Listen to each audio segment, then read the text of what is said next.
NRMT라는 상담학자가 쓴 글인데요. 얼마 전에 제가 이제 올 초부터 이제 독서량을 좀 늘리고 싶어서 독서모임 추천받아가지고 2주에 한 번씩 있는 독서모임에 갔어요. 지난주에 또 방학하긴 했지만 한 달간 방학하고 또 이제 또 가을을 시작합니다.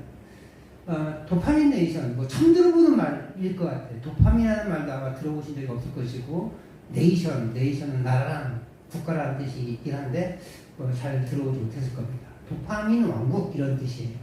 도파민이 뭐냐? 우리의 쾌락과 고통을 중추하는 호르몬이에요. 이 책은요, 쾌락을 추구하고 고통을 피하려는 현대사회를 고발합니다. 지금은 쾌락의 시대라고 불려요. 이 쾌락이 넘쳐나는 사회가 더 큰 문제를 야기하고 있다는 거예요. 대표적으로 마약 중독이 있잖아요. 마약 중독 자체가 문제를 되긴 하지만 마약 중독으로 인해서 일어나는 사회적 파장이 더 커요. 그것 때문에 이제 사회적 문제들이 많아지는 것을 보게 됩니다. 그래서 그런 모습을 보면서 이 상담학자이면서 심리학자가 고통을 직면할 수 있는 힘이 필요하다라고 강조합니다. 사회적 현상, 지금 이런 사회입니다.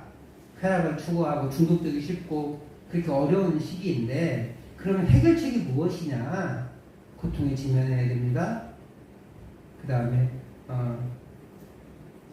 우리의 삶의 정직성을 드러내야 됩니다. 그리고 수치심을 가질 수 있어야 됩니다. 이렇게 해결책을 제시합니다. 현대사회는 약물이 남용되고 있어요. 왜 이런 일들이 빈번하게 일어나느냐? 사실은 의사가 처방해준 약이 중독성향이 강하다는 거예요. 그래서 그 처방되는 약 때문에 오히려 더 큰 문제들이 일어나고 있다는 거죠. 또 성적인 쾌락을 추구합니다. 마약성 진통제가 남용되고 있으며 너무나 쉽게 마약 중독에 빠지게 만들어요.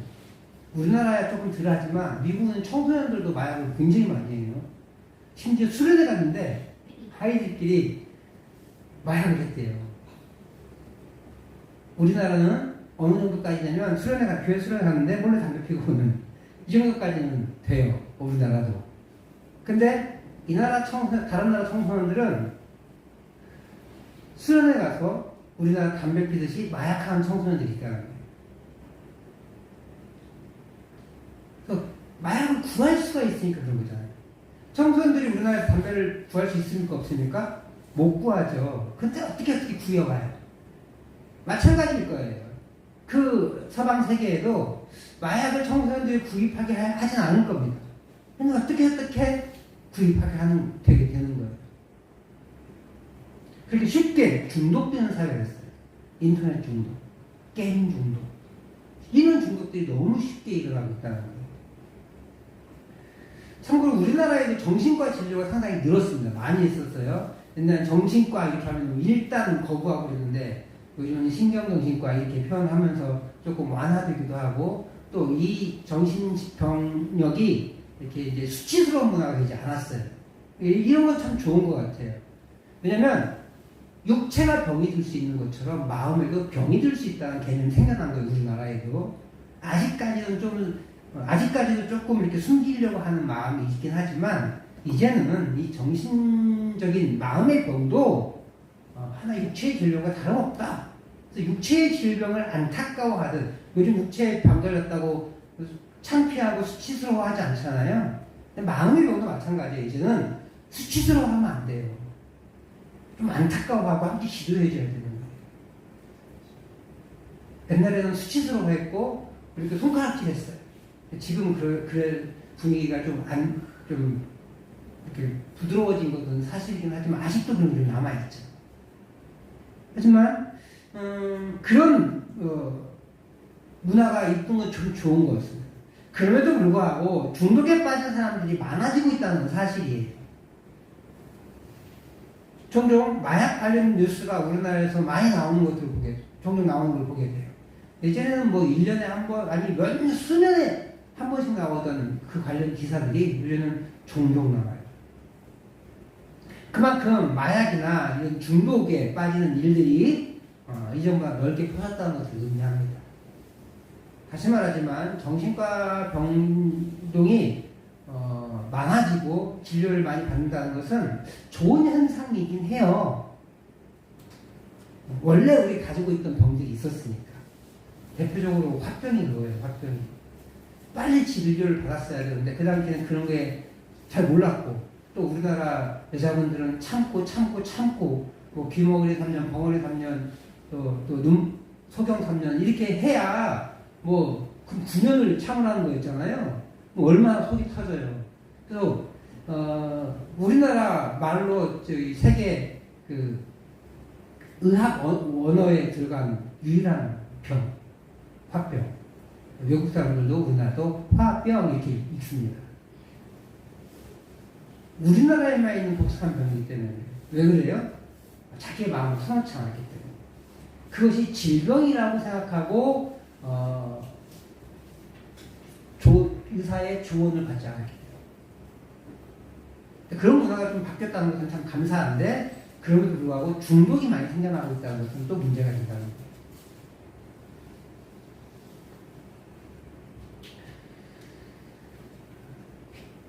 그만큼 우리나라도 이제 중독에 빠진 도파민 과잉 시대를 살고 있음을 보여줍니다. 특별히 연예인들, 유튜버들, 이런 인간들이 자극하는 경우가 많이 있어요. 제가 굉장히 싫어하는 남자 배우, 옛날엔 좋아했는데 지금 싫어하는 남자 배우 중에 하나가 있는데, 이 졸혼을 조장한 사람이. 이혼은 싫고, 함께 하는 것도 싫고, 그러니까 졸업했대, 졸업.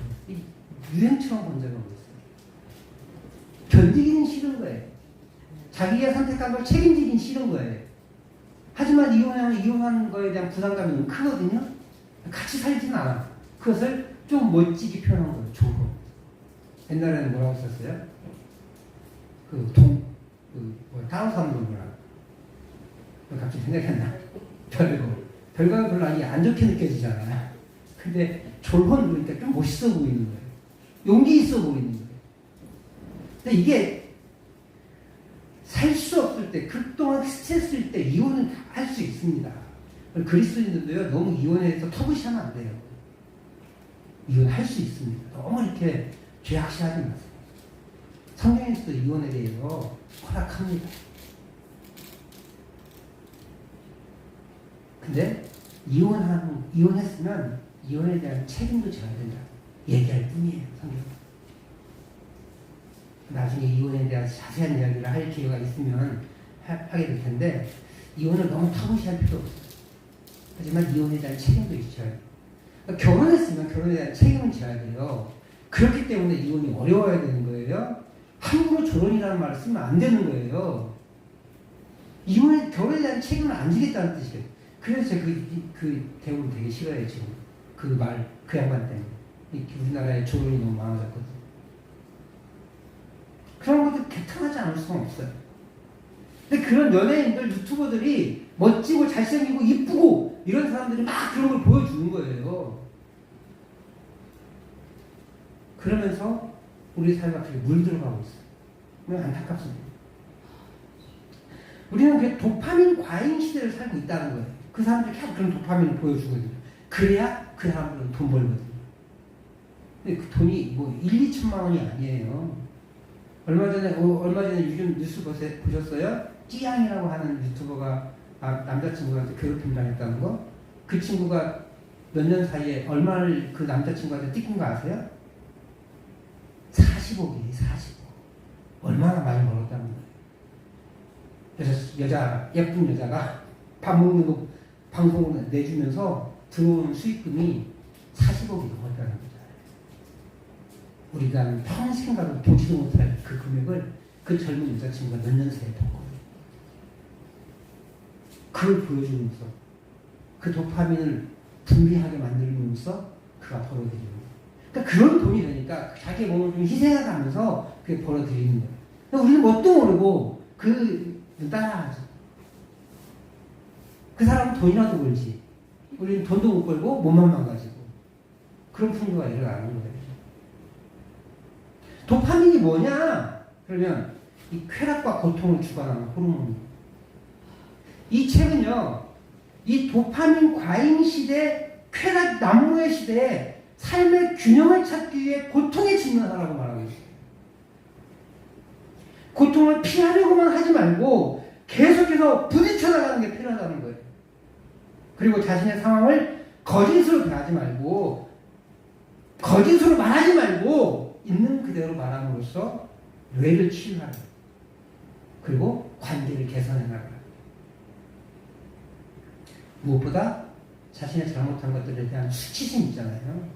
그 수치심을 견뎌내야 이 도파민 과잉 시대에 도파민에 빠지지 않고, 그래서 중독에 빠져서 인생을 망가뜨리지 않고 정상적인 삶을 살아갈 수 있다는 거예요.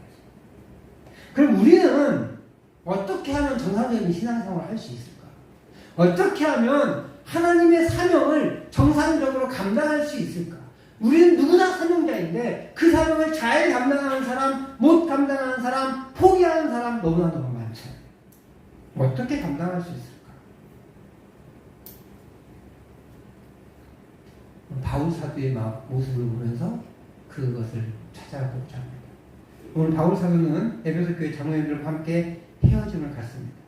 그는 바쁜 여정에서 에베소를 들르지 못해 밀레도로 장로님들을 초대했어요. 그죠? 우리가 한 주 떠나가지고 까먹을 수 있는데 지금 예루살렘으로 막 배 타고 가는 거예요. 근데 에베소 다 가고 다 한국을 들렸어요. 근데 항구 도시는 아니지만 에베소에 갈 수 있습니다. 에베소도 항구가 있긴 있어요. 갈 수 있는데 안 갔어요, 일부러. 근데 안 가지, 그냥 놔둘 수는 없어서 밀레도라는 곳으로 에베소 장로님들을 초대한 거예요. 그리고 말씀 나눴죠. 바울 사도는 지금 자신이 예루살렘을 향하는 이 길이 고난이 예견된 길이다라는 것을 알고 있었습니다. 그래서 사도는 장로님들에게 설교한 초입에 당신이 당할 고난이 있을 거다라고 말해요. 우리 지난번에 살펴봤던 사도행전 20장 22절에서 23절 말씀을 같이 한번 읽어보도록 하겠습니다. 시작. 보라, 이제 나는 성령에 매여 예루살렘으로 가는데 거기서 무슨 일을 당하는지 알지 못하노라. 오직 성령이 각 성에서 내게 증언하여 결박과 환난이 나를 기다린다 하시나. 보세요. 예루살렘을 지금 가고 있어요. 근데 거기서 무슨 일을 당할지 알지 못한대요. 근데 성령께서 이전에 다녔던 그 성들 있잖아요. 그 성들에 갈 때마다 알려주셨다는 거예요. 결박과 환난이 있을 거다. 예루살렘에 가면 결박과 환난이 있을 거다. 감옥 갈 일이 있을 거다라는 거죠. 알고 있다는 거예요. 알고 있다. 하지만 그 길을 가겠다. 그리고 장로님들에게 에베소 교회를 잘 부탁합니다 라고 말하는 거예요. 그렇게 말하면서 뭐라고 얘기하냐면 자신을 본받아 주는 사람이에요. 막 받으려고 하지 말고, 목사 됐다고 장로 됐다고 막 받으려고만 하지 말고 주는 사람이에요. 은혜를 베풀고 재산을 나눠줄 줄 아는 그런 사람들이에요. 이제 헤어질 시간입니다. 헤어질 시간이 다가오자 그들은 이제 함께 기도해요. 그들은 무릎을 꿇습니다. 서로의 마음을 확인하고 앞으로 가기를 바울 사도의 험난한 여정을 위해 함께 기도합니다. 그럴 때 복잡하고 힘든 마음을 하나님께 올려드리기 위해서 무릎을 꿇는 거예요. 우리 어렸을 때 우리 권사님들 옛날 기도하실 때 마룻바닥에서 기도하면 무릎 꿇었잖아요. 저도 무릎이 안 좋아요. 저도 이유인즉슨 그렇게 2시간씩 3시간씩 무릎 꿇고 기도하다가 또 이제 저는 이제 또 이렇게 안전뱅이 의자를 좋아하거든요. 다리가 부어서 이렇게 안전뱅이 의자를 하다가 무릎에 무리가 가니까 저는 무릎이 이 다른 그 사무직 일을 하는 사람 치고 무릎이 안 좋은 편이에요. 근데 왜 이렇게 무릎을 꿇었죠 우리가 옛날에? 지금 힘들어서 모르지만 간절하니까 하나님 앞에서 무릎 꿇어야 될 것 같으니까 엄밀하신 그 하나님 앞에 가면 딱 앉아갖고 이렇게 하고 있을 수 없을 것 같으니까 그 하나님을 만나는 제가 무릎을 꿇었잖아요. 이분들도 마찬가지. 사실 이스라엘 사람들은요 서서 기도하는 게 보편적이에요. 물론 무릎 꿇기도 하고 엎드리기도 하긴 하지만 기도할 때 보편적으로 서서 기도합니다. 근데 이들이 무릎을 꿇은 이유는 자신의 그 복잡한 심경, 그리고 너무 간절한 마음, 그 마음 때문에 무릎을 꿇은 거예요. 얼마나 기도의 자세가 간절한지 보여줍니다. 헤어짐의 아쉬움뿐 아니라 38절에 보면 다시 그 얼굴을 보지 못하리라 한 그 말로 근심했다고 하는데, 어쩌면 죽음까지도 직감하고 안타깝고 두려운 마음이 가득했을 거예요. 그런 마음으로 그들은 무릎을 꿇은 거예요. 그렇게 사도와 장로님들은 그렇게 간절한 마음을 담아 앞으로의 사역을 위해, 항해의 안전을 위해, 그리고 바울 사도의 안전을 위해 기도했을 것이에요. 그만큼 사랑하는 마음과 신뢰가 보여지는 장면이라 할 수 있습니다. 그런 마음을 담아 기도하다 보니까 기도가 눈물이 된 거죠. 눈물바다가 되었고, 눈물바다가 되니까 목을 껴안고 기도합니다. 그리고 인사에 입맞춤합니다. 우리나라는 이제 인사할 때 입맞춤 잘 안 하지만 서구 사람들 입맞춤 많이 하잖아요. 그 인사에 입맞춤을 하는 거 얼마나 감동적이에요. 38절을 보면 그들이 그 방에서 헤어지는 것이 아니라 해변에 나가서 배가에 전송하며 헤어짐의 아쉬움을 달래는 것을 봅니다. 바울 사도와 에베소 교회 장로님들은 지금 당장 편한 길을 가자, 그저 해야 될 일을 묵묵히 합니다. 여기뿐만 아니라 21장 5절, 21장 14절 말씀을 보면요, 바울 사도가 고난받는 것을 성령의 감동으로 알게 된 사람들의 말도 하는 모습을 보게 되거든요. 그런데 바울 사도는 여전히 그 길을 가겠다고 고집을 피우는 장면이 나옵니다. 그래서 그들이 주의 뜻이 이루어지이다 라고 고백해요. 우리 사도행전 21장 5절 그리고 14절 말씀을 연속해서 읽어보도록 하겠습니다. 괜찮아요? 시작. 이 여러 날을 지낸 후 우리가 떠나가 있을 그들이 다 그 처자와 함께 성문 밖까지 전송하거늘 우리가 바닷가에서 무릎을 꿇어 기도하고 다음 그가 고난을 받지 아니하므로 우리가 주의 뜻대로 이루어지이다 하고 그쳤노라. 아멘. 5절은요 두로의 성도들이 한 말이에요. 두로 해안국가요. 그리고 그쪽으로 남쪽으로 좀 내려와서 이 14절은 가이사랴의 성도들이 한 말이에요. 그들은 기도하면서 감동을 받았어요. 그래서 만류합니다. 성도님들이 바울 사도한테 예루살렘 가면 안 돼요. 가지 마세요. 근데 사도는 기어코 그 길 가겠대요. 에베소 장로님들까지는 성령의 감동으로 바울 사도의 고난을 알게 된 것이 아니라 뭐 크게 느낌이 없을지도 모르겠어요. 바울 사도가 얘기하니까 나 고난 받을 거야 뭐 얘기하니까 그런가 보다 이렇게 할 수 있는데, 기도하시는 분들이 감히 고난을 당해? 심지어 선지자가 와가지고 이렇게 팔로 묶으면서 야 이 끈 주인 누구야? 이 주인 누구야? 이 사람 고난 받을 거야? 뭐 이렇게 얘기하니까 얼마나 깜짝 놀라겠어요.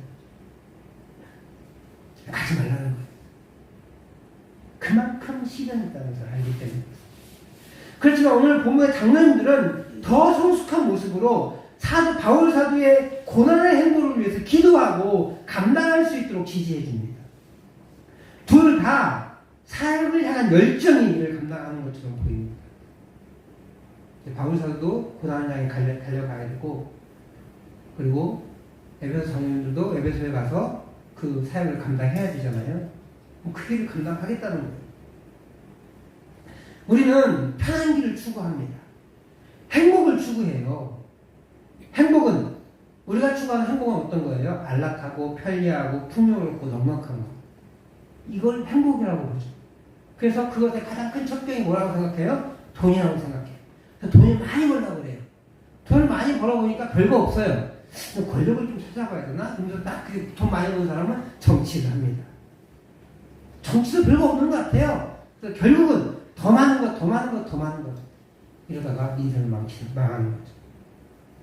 그러면 성경은 행복을 뭐라고 하느냐? 우리가 마태복음 5장 산상설교에서 8가지 복을 한 걸 기억나십니까? 산상설교에서 행복은 마음이 가난한 사람, 행복은 애통하는 사람, 행복은 온유한 사람, 행복은 의에 줄이고 목마른 사람, 긍휼을 가진 사람, 행복은 의를 위해 박해를 받는 사람들이 받는 거예요. 예수님을 위해 욕먹고 박해받고 악한 말을 듣는 그 사람이 복 있는 사람, 즉 행복한 사람이라고 성경은 말하고 있어요. 우리는 어떤 일을 추구합니까? 오늘 바울 사도는 급하게 예루살렘으로 올라가고 있지만 그 와중에 예배소 장로님들 초대해서 말씀을 나누고 함께 기도합니다.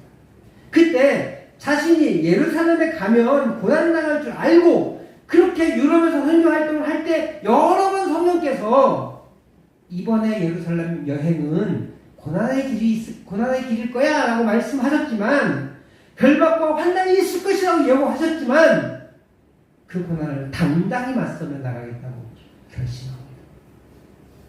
그 결단은 20장 24절 말씀이에요. 우리 같이 한번 읽어보도록 하겠습니다. 시작. 내가 달려갈 길과 주 예수께 받은 사명 곧 하나님의 은혜의 복음을 증언한 일을 마치려 하면은 나의 생명조차 조금도 귀한 것으로 여기지 아니하노라. 아멘. 이런 결단을 하였으니 어떻게 에베소 장로님들이 만류하고 그 길을 막아서겠습니까? 그래서 그들 또한 함께 기도해 줄 뿐이고 염려를 담아 더 깊은 기도, 더 간절한 기도를 올렸을 뿐입니다. 사랑하는 성도 여러분, 오늘 우리 앞에 당하는 고난 앞에 당당히 맞서기 바랍니다. 오늘 우리가 가야 하는 그 길을 두려워하지 마십시오. 복음을 위해 굳은 결단을 하였다면 이제 그 고난조차도 즐거워하시기 바랍니다. 갈등을 피할 것이 아니라 일부러 만들 필요는 없지만 그 갈등을 오히려 복음 전할 기회로 삼을 수 있는 지혜를 간구하십시오. 그 결연한 의지 앞에 교회의 도움을 구하고 함께 기도하십시오. 복음을 위해 살다가 비난의 대상이 되라는 말이 아니에요. 착각하는 게 있어요. 하나님을 위해서, 성령을 위해서, 예수님을 위해서 살아! 라고 하면 비난을 받는 것을 당연하게 여기는 것 같아요. 상식을 초월해서 비난을 받아요. 상식보다 못한 건 기독교가 아니에요. 상식을 뛰어넘는 은혜가 있지만, 초월하는 은혜가 있긴 하지만 상식만도 못한 건 기독교가 아니에요. 많은 기독교인들이 이단이 좀 많긴 하지만 많은 기독교인들이 상식적이지 못한 경우가 참 많아요. 상식적이지 말라는 말이 아닙니다. 비난의 대상이 되라는 말이 아니에요. 이대로 무채색 인생을 살아가는 것이 아니라 확실한 색깔을 가지라는 거예요. 나는 그리스도인이야.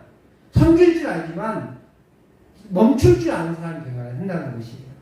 그렇게 확실한 색깔을 갖고 복음의 삶을 살고 복음을 전하는 삶을 위해 뛰어들어야 한다는 것입니다. 물에 물탄 듯 스트레스 탄 듯 기독교가 아닙니다. 그것이 서로 갈등을 불어 일으킬지라도 조금은 당당하게 고난을 향한 발걸음을 내디뎌야 복음의 열매를 맺을 수 있는 거예요. 그렇게 죽음을 각오하고 바울 사도는 복음을 향해 달려가고 있고 에베소의 장로님들은 그를 위해 기도하며 동시에 에베소에 돌아가서 자신들에게 맡겨진 사명을 잘 감당하겠다고 결단을 합니다. 그들 역시 29절 30절에서 바울 사도가 말한 것처럼 교회에 어려움이 생길 것이고 또 동시에 우리 중에 누구는 어그러진 말로 사람을 미혹하는 실수를 범하지 않게 하게 해달라고 기대했을 거예요. 그렇게 바울 사도와 에베소 성도님들은 고난을 향한 발걸음을 재촉했습니다. 그리고 기도로 하나가 되고 서로에게 입맞추고 그 길을 가겠다고 결단하고 있습니다. 얼마나 멋져요. 특별히 다음 주에 21장 살펴볼 건데 21장 5절은요.